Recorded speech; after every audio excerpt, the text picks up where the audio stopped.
All right, I think that wraps us up, except for the NFL. Yes. So The juicy part. the last bit, we'll finish up with the NFL for the week. So I guess, do you want to start off with your correction? Because when you said it, I was like, I'm pretty sure they didn't play together. But anyway. Oh, this was big. You should have called me out. This was, I was scratching my head. I was just like, I'll let it slide. Well, This was a bad miss, and I'm going to do it on the Esky first, and I'm going to scull a beer live.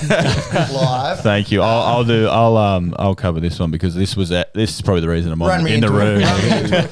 The last week with the boys were talking about all the great, the great college teams, then Pepsi dropped the 2001 Miami Hurricanes team with Ray Lewis and Ed Reen.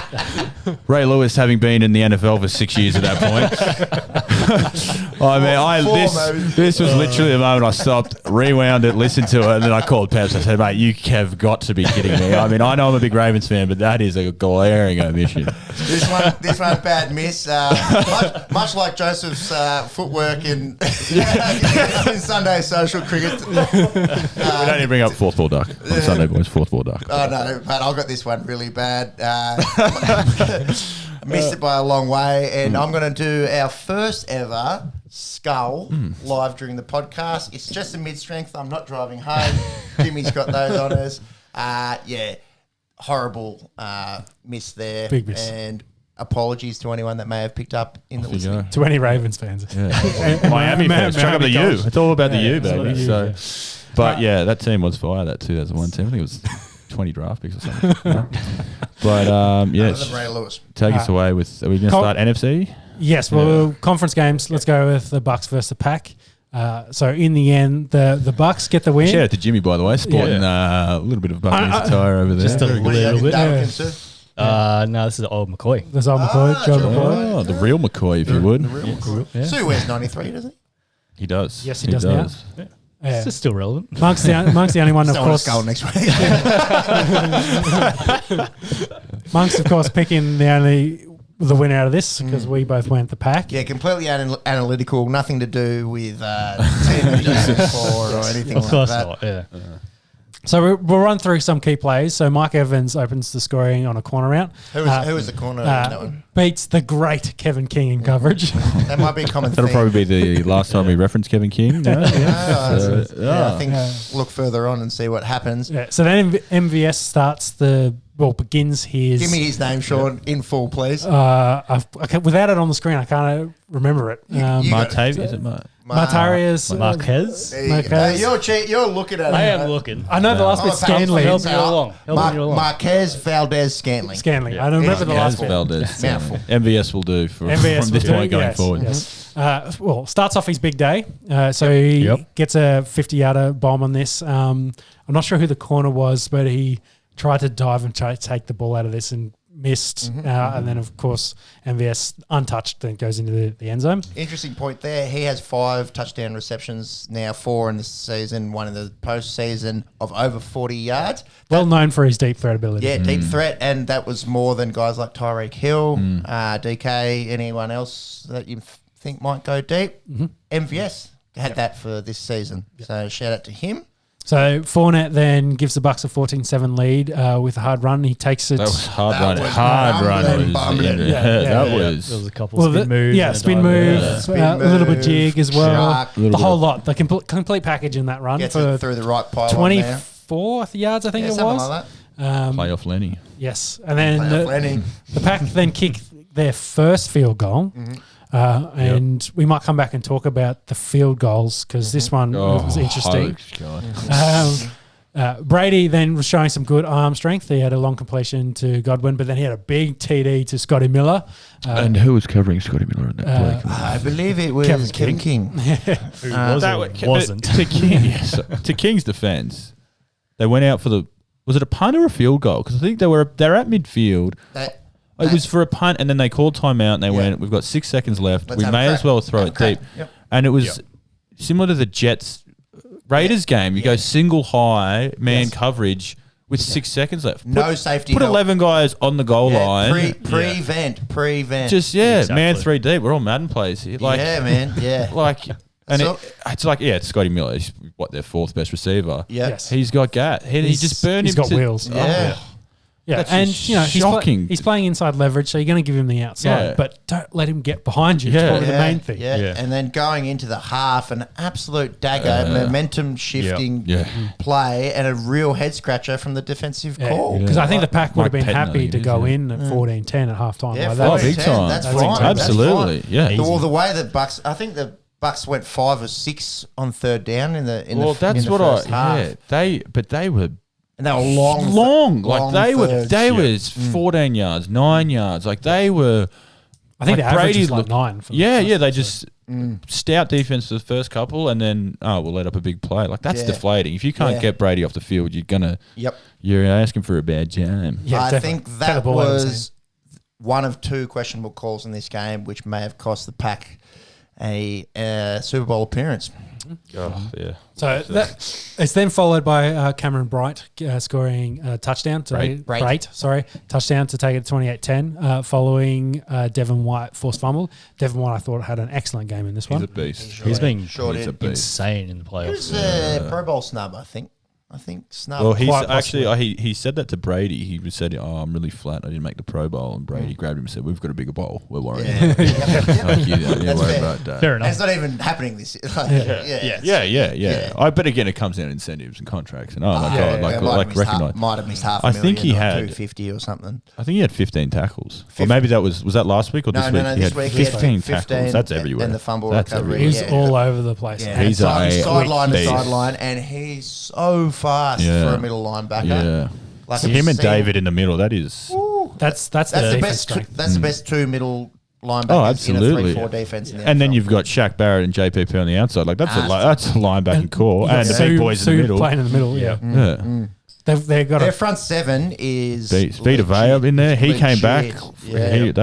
That's too bad they don't have a corner to save their lives, but you don't need them when you've got 7 destroyers like that. That's right. Well, when you're getting Rodgers 5 times in the game, you've done well up front. Let's keep running through the game. We were at 28-10 when Brake goes in there. Yes, then Tonya scores his touchdown to take it to 28-17. That was off Adrian Amos pick. Amos, sorry. Devonta Adams then scores a 28-23. To touchdown, so bringing it closer, but St. Brown drops the 2 point. You don't want to try the first one? Hell no, you try it. Equanimous? That'll play. I think that's it. That drop was a stinker. Yeah, well, because Sue did get a finger on it, but that's just... It was big. You got to eat that. You got to eat that. And they get that 2, and all of a sudden it's a field goal. Yeah. Which they love kicking in Green Bay. So we'll get to that. Jair Alexander picks off Brady twice. He was everywhere. He was pretty good. He is very good. I'm going to say this. He's in top 3 corners in the NFL. He had an excellent behind year Marcus last Peters year. and Marlon Humphrey. Absolutely. Your purple glasses. Right. So Joseph, have you got dyslexia? Purple glasses. Yes. I think that's what they do. Bit of Elton John treatment. So the Packers can't capitalise on this, and the Bucks kick a field goal to go 31-23. Yep, 8-point lead. 3rd and goal for the Pack. There's all the talk about could Rodgers run it in. If you look at the tape, Devin White's 10 yards in front of him, and he's got JPP a yard behind him. Yep. There's no way he's picking up that first down. Maybe he gets 5 and makes the 4th down manageable, but... That's what I'm thinking, because the throw he makes is running away across it. Granted, it's to Devonta Adams, who normally catches everything. He had a stinker as well. He was dropping everything. You need to run... Oh, fuck. Again, here I am in my couch in Canberra going, run the ball, man. Like, just get killed by Devin White. Do it like he's Aaron Rodgers. He knows I'm about to get my head ripped off. I'm going to go down for 3 yards. Yeah. Then we'll get to Sean. Tell us what happens next, because I'm going to scream. I'm going to wake up a young child. You texted me straight away, and I thought, no, I don't think he gets in the end zone. But looking back on it, you're like, well, no, he doesn't get in the end zone, but maybe they're a yard or 2 out, which makes this decision easier. And then they've got a crack. Yeah. Instead of kicking the field goal with 2 minutes left and giving it back to the greatest player to ever put on like if you think helmet. It's 4 and 4, just run a quick slant to Adams. He's probably going to beat his man, hit him, boom, done, converted. But 4th and 8. What was it? 4th and 8. 4th and 8. So from the 8 yard line, LaFleur kicks the field goal. My whole thing, you're just going to have to get comfortable here and listen to me rabble on here. And I messaged Pepsi. Pepsi and I are having a very long exchange over text here. Say you go for it. It's 8 yards. It's Aaron. For one, you've got the MVP. You've got a bloke who scored 18 touchdowns on the outside. Aaron Jones, who scored 30 touchdowns in the last 2 years. He's in the backfield. Yeah, something like that. Okay, worst case scenario, incomplete pass, you don't get it. They're at the 8 line. Exactly. Yeah, and you have to make a stop. By kicking the field goal, they get the ball and you still have to make a stop. Yeah. And you've got to do it. And then get the ball and go 17 yards in front of where you would have given it to them. Now, it turned out it actually was only about a 9 yard differential because Mickens, the returner, sits down with 2 minutes. Get to the 2 minute warning, man. He actually gave Green Bay another timeout. Yes. But the decision, like, you have to go for it. You have some balls there. You have to just pull the trigger. And I get you've got 30 seconds to make the call. Take a timeout. They had a timeout up their sleeves. You're not going to need it in the next 2 minutes. Nope. Make that decision. You have to go for it. Yeah. You just Season on the line. Yeah, like you were there last year. You were at the NFC Championship last year. You got blown out. Go for it now. We already know how volatile Aaron Rodgers is. What's he going to do all off season? Go, oh well, you trusted this defense that's just been. You got Kevin King. You trust Kevin King over the MVP from 8 yards, like from 8 yards out. Like that's you just got to go shotgun. Go Adams, not there. Check down. Like you've got to play. You've got to play in there. You just got to go for it. And especially looking at the Bucs secondary at this point, losing Whitehead in the second half. So he's they're down. He was delivering some shots as well. Down their 2 starting safeties. The corners aren't well known as top guys. Like you've got options. You've got your 3 receivers there. You're like, hey, MVS is having a great game. You've got Adams, Lazard. He's dropped a few balls throughout this game. St. Brown dropped one, but you just go. Like you just do it. You just season on the line because it just doesn't make sense this isn't week 4. But it doesn't make sense even if it is week 4. You gave them the ball back. You went from an 8-point game to a 5-point game. So you've still got to go and drive down if you make the stop. Or you just you had to stop them either way. Yeah. Or you get it and okay, we stopped them once and it's overtime and now we can play a game. Like it just made no sense to me. It's stuck. Yeah. It made no and he's obviously copying it. I wrote the only bigger loser than Matt LaFleur was Kevin King because Mr. King had one more role to play in this game. You thought he was done. So I think so my final point, I think. What was that? Did he blow the? He was that interference call. He grabbed the jersey, which it was on Scott because it nearly actually worked out for LaFleur. They had him through at 3rd and 4. Clock stopped. That throw, and then it's pass interference, kneel down, game over. And there was some call like, oh, you can't call that and not other things. That's defensive pass interference. If that's not that's all day. He's pulled the jersey about 2 feet. He's gone from a large to an extra large just with one tug. Yeah, it was like, you could. Like if that's not called, we've got Green Bay, New Orleans, LA all over again. Like that's but they didn't call that earlier in the game. It doesn't matter. That was defensive pass interference. That's the game over. That's it. Kevin King. That's what he cost the first touchdown. Second touch. Scotty Miller got done. That was the 3rd touchdown. That was and what was his other one? So he gave up 2 touchdowns in the pass interference. He did have a 4th one. What did I have you? He had a bad game. And the worst part is he's a free agent. Oh, not too many phone calls for Mr. King this summer. I wouldn't. He got picked possibly on. Not. I think that might be cool. But that's the beauty of Tom Brady. Like it's a matchup game. He's thrown 2 picks to Alexander. He's gone. Yeah, I'm going to go over here. I'm going to go to this guy who Scotty Miller left for dirt. Yeah. So some key stats. Shaq Barrett got 3 sacks. JPP got 2 sacks. And as we alluded to before, White got 15 tackles and 1 forced fumble. I think fumble recovery. Sorry. I think kind of my key notes in this. The Pack looked good in this. They actually played a really good game. They did offensively. When we get to the Bills game as a comparison, actually even defensively, 3 picks. Yeah, they got turnovers. Oh, absolutely. They forced field goals in the second half. Yeah. Like I think this is 100% on the floor. This game, not just that decision. Pettin again, the defensive coordinator, cost him at the second half. I think this is more on the floor than anyone. Yeah, he's lost wearing a jersey. 8 games as a head coach, and 2 of them are championship games. I think the biggest 13-3 twice. I think the biggest concern out of this one probably that what let them down the most for the pack, which gave Brady enough time to make a lot of these deep shots, was the pass rush. It's non-existent. The Smiths just couldn't get going. Yeah. Gary, he's big props to the pack, not pack, the Bucks line in this. They've drafted really well in that space recently, and they look really, really good. Up, Wirfs. That's Wirfs, Jensen, Marpet, even Donovan Smith. I mean, he's much maligned, but he stepped up big time last week when they needed to, and this week was huge. Yeah. And on the other side of the offensive lines, missing Bakhtiari was having Billy Turner play left tackle, not a great option, and they just feasted on him. Billy Turner started off as a right guard, I think, and was a mediocre right guard, and then moving him to protect the MVP. Yeah, he played pretty well. Shaq Barrett for 40 minutes. He was serviceable at right tackle. He's not a left guard, and they went after him. And Rodgers was running all day. Like you could see the Have you seen Billy Turner? He loves to wear the peace and love and shit on these jackets and that. He's real hippie and he blocks like it too. You got JPP. Yeah, I mean, there's 5 sacks right there, and they were alternate. It was just. I didn't get Bakhtiari's on it. He's an all-pro like that. Yeah, he's top 2. He's your anchor. He's your anchor. Absolutely. Behind Ronnie Stanley, of course. Hey, Mr. Dyslexia. We'll go all day. So to finish up on some Rodgers news. So one quick stat out of this. Rodgers is the only QB with 3 playoff losses, having thrown 3+ touchdowns. His stat line was gorgeous, by the way. He was definitely the best quarterback playing. What do you have? 300? You give us the stats there, Monks. Yeah, so it was 33 off 48, 346 yards, 3 touchdowns, 1 interception. Brady could have added 3 or 4 rush yards to that. Maybe. Yeah, Brady was only 20 of 36, 280 yards, 3 touchdowns, 3 interceptions. That's quite game manager.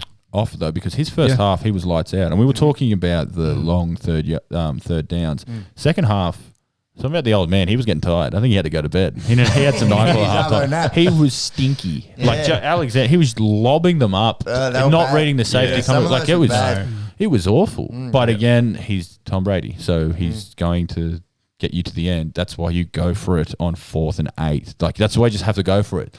Because that's your option is giving it to the bloke who's about to go to his 10th Super Bowl. Like that's what he's you've been done. Here and done it. Like that's what you've done. You've he's said, been in the situation. I'm going to beat this guy who's beaten everyone.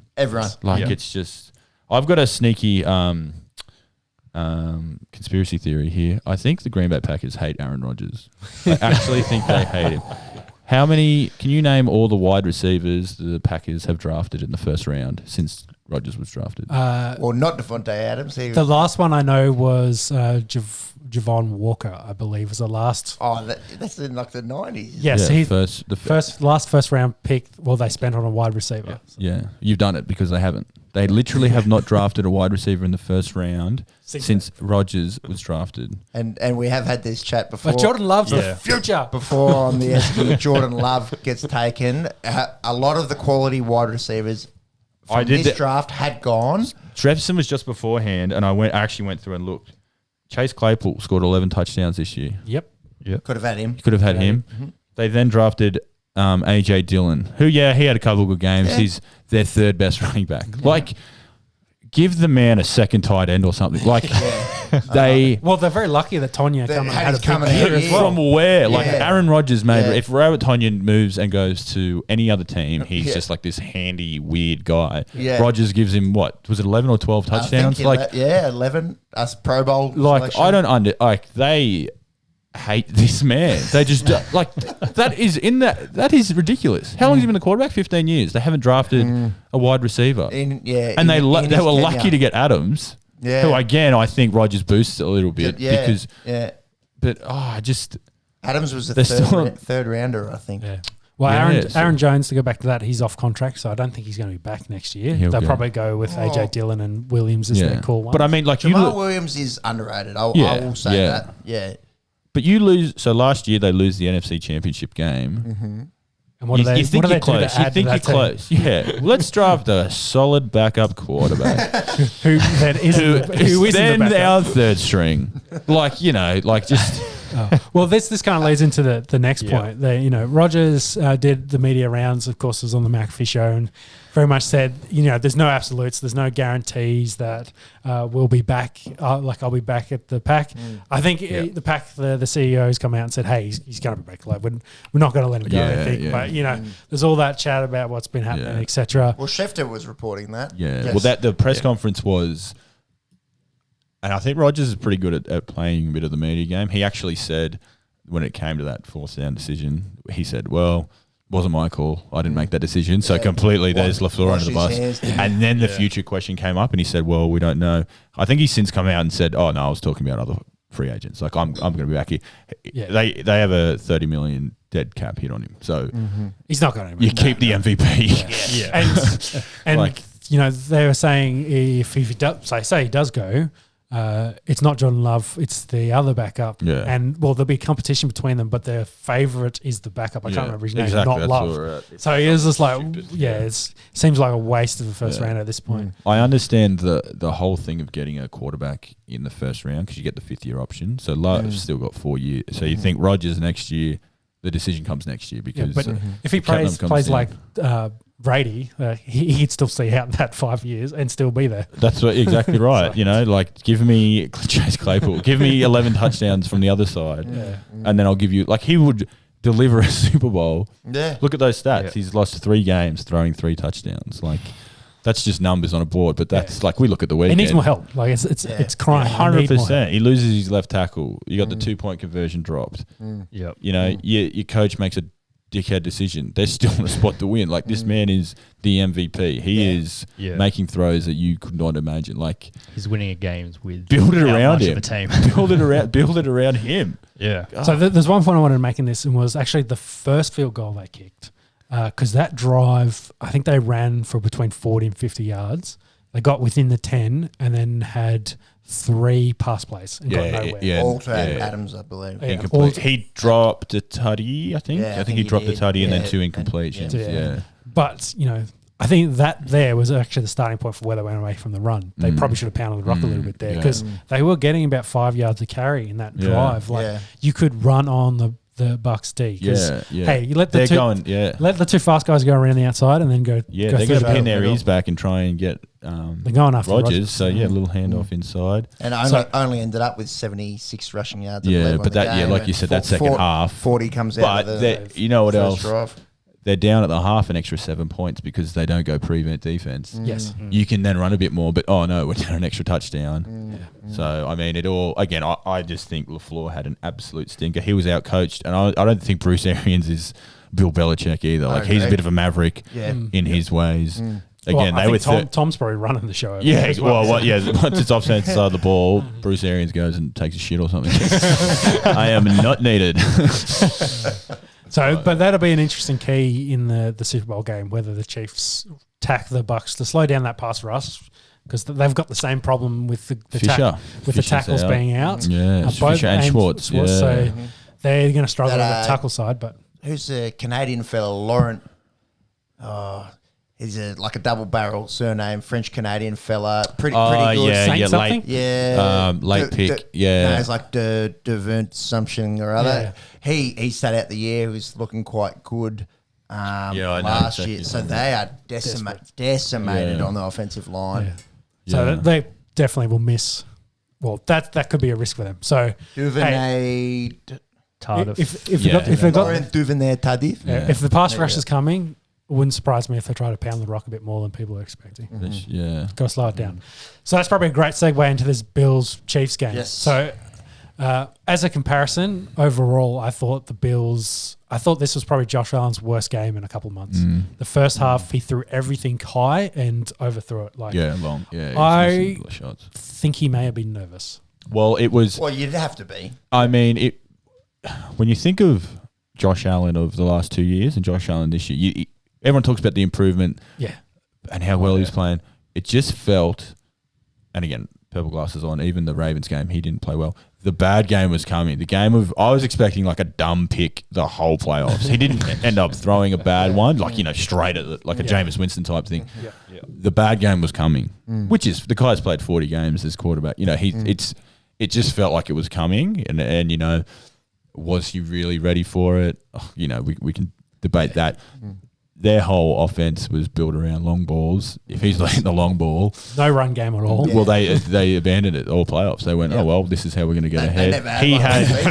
He had 88 yards, I think it was. He led the team, and I reckon 50 of them were on broken plays, and all the wide receivers and quarterbacks were in the end zone. So, oh well, there's a free. Chris Jones was all over him, like was dominant through the middle. So really good. He's very good. Yeah. He is a beast. But yes, Josh Allen. We had that skid in the middle of the year where they lost 3 games in a row, and kind of felt like maybe they lost their way a little bit in this, and maybe a bit of nervous. Maybe he wasn't ready for it. Chiefs, of course, were excellent, and the pressure from Chris Jones probably doesn't help. I think they were 11-1 going into this game, and the one was the Hail Murray, that's right. the hop catch in the corner. That's their one loss. So they were rolling. They're rolling, but with a team like a new volatile team, you still think it's coming. The bad performance is coming. The stinky one. The Ravens game, they played like shit. Like 7 of their points came from Lamar. Fucking throwing that. I think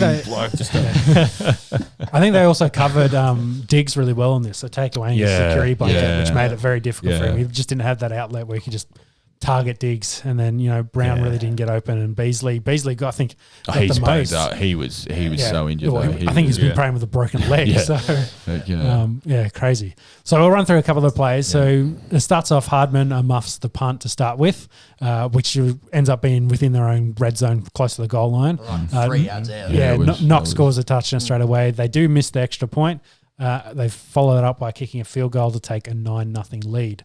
Hardman then kind of makes amends. He scores the first touchdown. So great to see from the Chiefs, like, hey, you made a mistake. Doesn't matter. We'll go straight back to you. Do you reckon that was Andy Reid, confidence kind of thing? Like, hey, come on, you make up. That. Did you? Because did you see him go to the sideline and throw the towel over his head? He literally, he was scared, and he had Kelsey like under his arm, and he sat down and like grabbed this blanket and just like threw it over his head, and he was fully covered in it. And there was an NFL films thing, like they were wired up, and Mahomes, just goes up to him and says, "You've got yours," and Kelsey was like really over the top with him. Yeah. And just before that touchdown, they gave the reverse run to him, and he I think he went 50 odd yards up the sideline. I think it's a bit more than that. That was a big and that was.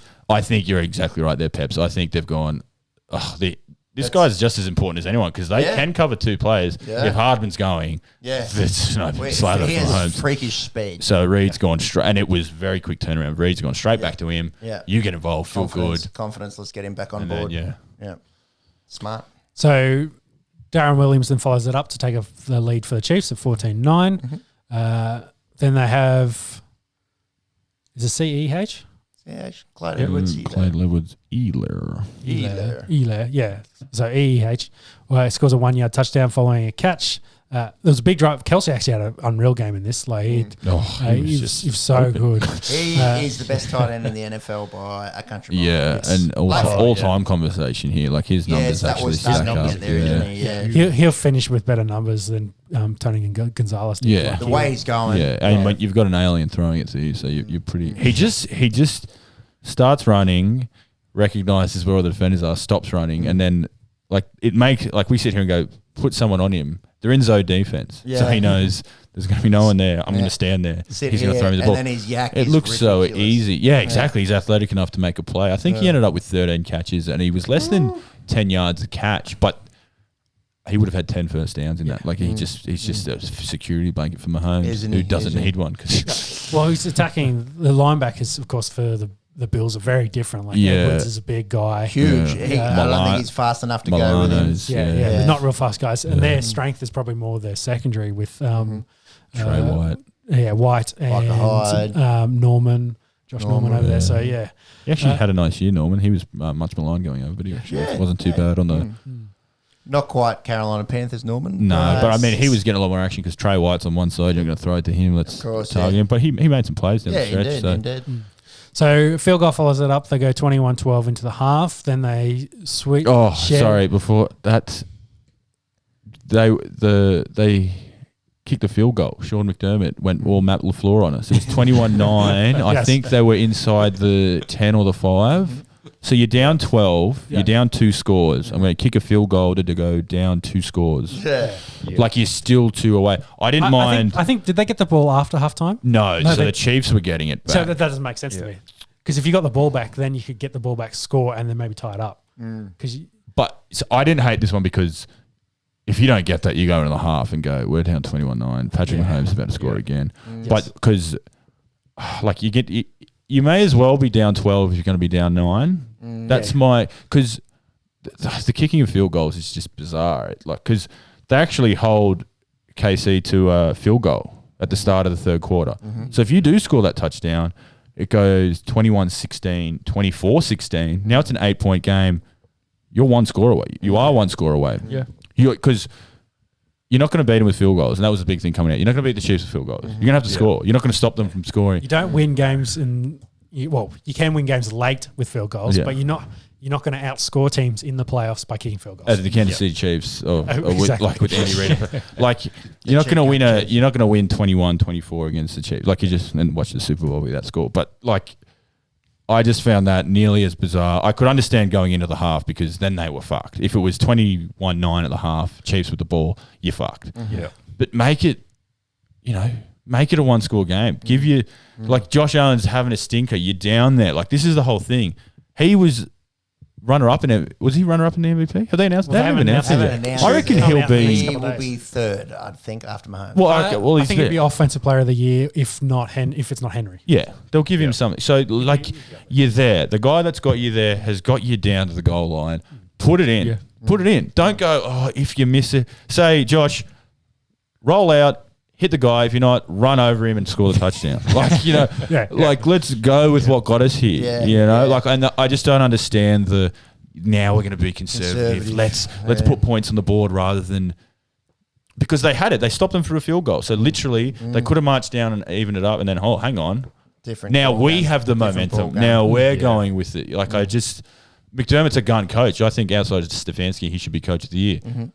Don't tighten up now. Don't go defensive now. Like let's roll with Allen. He's our quarterback for the next 10 years. Let's roll with him. And they did move between the 20s really well. Yeah, exactly. You got down there. Like when they got down there, they just kind of seemed to squish it together, and they kind of seemed to fade and couldn't do what they wanted. Anyway, to run through, finish off. So they trade a bunch of field goals. So 24-12, 24-15. Then there's a huge catch and run by Tyreek, which leads to an underarm throw, shovel pass underarm throw kind of to Kelsey coming back through the offensive line. Cheating. Yeah, cheating. Makes it 31-15. I was saying to you boys before the show, the thing that separates the Chiefs from everyone else, and you just did allude to it with the Bills struggling to finish in the red zone. The Chiefs in the red zone. So dominant the red zone, yeah. Those motions they put in, and that's what I mean. Like Kelsey sneaks behind the center and gets the shovel pass, and then it's just. I'm pretty sure Tyreek's in motion early on. Comes behind. So you think that maybe he comes in a running back. I think they're going like the touch pass to Tyreek across. Let's cover that, and then he turns around, and goes and sits it like a running back, and like it's just so much to consider. Yeah, the scariest thing they do is they'll do a play like that. So that's on the coach's radar for the next week, and then they'll do something so similar, but then make the subtlest change and throw in the shovel pass. So you're prepped for Tyreek running at the back, but it's coming like, how do you stop this? We were talking about Eric Bieniemy earlier. Like he must just go in of a Monday morning and go, right, this is fun. This is so much fun. Yeah, I think he'd be enjoying his job at the moment. Definitely with the weapons. And he did get a bunch of head coach interviews out of it as well. But I think everyone's now filled their spots, so he did miss out. But I think he was Deshaun Watson's favourite. And, they didn't even look at him. So again, he was pissed off by that. His consolation is I get Patrick Mahomes for as long as I want. Because Reed's not going anywhere. So So. The Bills then have a long drive, but it ends in a pick. Kelsey then scores another touchdown to make it 38-15. Bills answer that through McKenzie's, and the 2-point conversion gets picked, so it's 38-21. Bills do recover the onside. They actually try two onsides of this. They get one, and the other one fails. They actually, this one, the one they got back, it hops up really high. Chiefs guy gets it and they clean his legs out, and then smashes him and it pops out and they pick it up. First onside recovery in the postseason since 2015.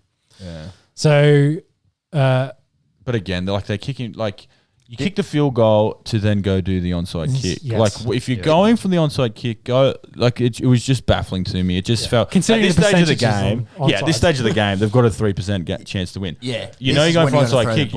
You actually got an onside kick. Yeah. So imagine if you had 7 extra points on the board. The first one in 6 years in the postseason. So This one is the one that really had me scratching my head. That I can, before the half, I can sort of understand. Yeah, but you are all desperate here. You just need to throw it. What's the difference? Oh, we lose by. You got to beat the Chiefs. Like, you got to score touchdowns. Yeah. I think, now I'm saying it out loud, mate. I actually really hate that one before the half. I really just put it in. Yeah. Put it in. Put it in. Yeah. Like, don't die trying. Yes. Yeah. That's what she said. So Don't die trying, or the other one? yeah, both. Both together. Like, it's hilarious. So, back to my points before that, Allen kind of played the first half pretty terrible, overthrew everything. He did settle, and I thought he played way better in the fourth. He played a better second half than Tom Brady played. Yes, they did move the ball a lot better, but again, too little, too late by then. The Chiefs as well. Then exactly. they're giving up the underneath throws. Yeah. So, do the Chiefs look unbeatable? And it probably goes into we'll do a little bit of preview, because there's one thing I want to cover, that whole Devin White Kelsey matchup. I think that's going to be really impressive. But my only, thinking about that though, if that works, or if you're doubling Kelsey, then you've got Hill, Hardman, Pringles, etc. Yeah. Now they're 1-on-1 with guys. Buck secondary, of course, a little bit banged up. Yeah. Be very interesting to see how that goes, because I still think the Chiefs win this. Yeah. Sorry, Mums. Can the Chiefs secondary stay with the Buccaneers receiving core? Yeah, exactly. We don't know what AB's status is. That Evans, spreads it Godwin, open. Scotty Miller obviously shows he's all There's right. Gronk, Cameron Braid. Braid. Yeah, so They've got weapons, but Lenny Fournette's running the ball. Playoff Lenny. So I think, like you said, it's probably not the time to do it now, because you'll sweat over. We don't know who's available, who's playing. I think when I think of like the Chiefs defense, I think Frank Clark, I think Chris Jones, and I think Honey Badger. Yep. Then it's a bit of a like, they're pretty good at they're in three very important positions, so they're pretty good at making their playmakers play. Yeah. You've got Tom Brady there. We talk about matchups. Tom Brady stands there under the center and goes, "There's those three blokes." Yeah. I'm going elsewhere. I can find. And we talked about the Bucks. O-line's been holding up. Yeah. Chiefs. Like, I want a good game. I really want a good game. Yeah. And it might be the case like Mike Evans gets taken out of this game, but then you've got Chris Godwin coming across. Who's had a little bit of drops lately. Yeah. How are you feeling, Jimmy? What are your initial? You've got a long time to sweat it out. What's the thoughts? My heart says Bucks, obviously. I would hope so. that offense of the Chiefs, though, like, it's cheating. It is cheating. They may need to score 40 points in this to win. Like, as an example. Yeah. Brady's done it. I mean, one benefit, of course, it's at home for them. The first ever home game, Super Bowl. So pretty crazy. Yeah. I think, and they've got 20-odd thousand in there. Yeah. 7,000. There's been other ones where it's been in the same city, but not at their home ground. So there was ones, I think, where the Rams were in, but they played it at the Rose Bowl. Right. Yeah, fit more. Yeah, well, the Raiders were in, and they played it at Stanford. Right. Okay. Yeah. Right. But the first time that it's actually at a home stadium. Yeah, you're exactly right. But then I was on Twitter and just looking into some stuff before. Like, usually Super Bowl week is players need to get their media day. With COVID, I think the Chiefs are getting in on the Saturday or the Friday. Yeah. So it's like 2 days before. Yeah. It's a normal week. So that sort of, I don't know who it favours. It's just, I'm just throwing it out there. Like, there's no media commitments. You can log on Zoom nude if you want and do that. But like, so it's going to be as normal as possible. And Tampa can be in their own beds. Yeah. Chiefs don't have to leave until the day before. So I think we're going to get as even a they actually, on paper, they match up pretty well. Yeah, I think we undersell the Chiefs because they're fucked. Like, they're fucked because we can't talk about how good they are because you can't. They're just so good. Yes. Yeah. So I'd love to see the Bucks win. It's a good story. I've gone full 180 on Tom Brady. He broke my heart so many times. I think he's broke everyone's hearts plenty of times. And then he turns 40, and you're like, you're the best player to ever play this game. So, well, there's a stat he's had since he's turned 37. He's been to more Super Bowls than a bunch of other guys did in their careers. Like, he's been to more Super Bowls since he turned 37 than Elway went to.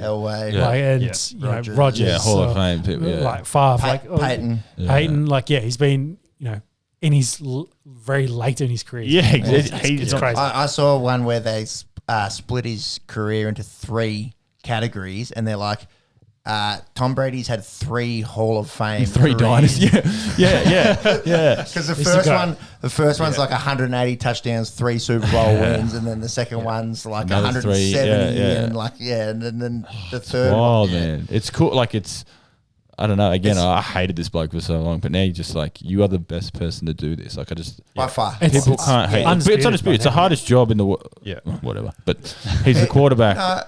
It is the hardest sporting job in the world. Exactly right. Sure, you talk about him being a coach on the field. Like, he's literally. There's nothing. Yeah. He changed that whole team, from where they were last year with 30 man to where they are now. Yeah. It's complete. Shout out to Caitlin, my miss though. Actually, she said, "Aren't the Buccaneers really bad?" Like, I actually was walking the dog, and I had to turn to her. I went, "Can you? Are you having a stroke or something?" Like, what did you say? She said, "Like, Tom Brady's made the Buccaneers really good," and I just gave her a big hug in the middle of the show. And I can't believe you're listening to what I care about. So shout out Caitlin if you've lasted this long. This long, and there's probably something wrong with you, but love you. Last couple of seasons, I don't necessarily think the Bucks have been bad. I think that's overrated as well. It's just they've been missing that one. They've been mediocre. Don't throw 30 receptions. They've had the receiving core. They've had that stingy front seven. Yeah, exactly right. You look at the conference that they're in, division that they're in as well. It's stacked. It's hard. I think it's hard to compete. So very overrated. But you put the GOAT in there, and it's you go to the Super Bowl. He's got as many NFC championships as Aaron Rodgers. And he's been to one. So there you go. And he's also got more than the Dallas Cowboys in the last 20-something years. Yeah, well, we've got some Cowboys bashing in here. It's always good fun. The final point in that is the Bucks are actually the first wildcard team to make the Super Bowl since 2012. And the Ravens. Who won that Super Bowl against the 49ers? 34-31. Ray Lewis and Ed Red. It was. There you go. Pepsi. Ray Lewis's last game. The same field at the same time. Yeah. Who turned the power off at halftime? Yeah, that was the New Orleans. I remember that. That was a great game. Ravens shot out. Jacoby Jones Colin kick Kaepernick. off. Yeah. There you go. No politics. No politics. Politics there are none. That's a great game. Yeah. Well said though, Sean. I'm glad we got more Ravens involved in this.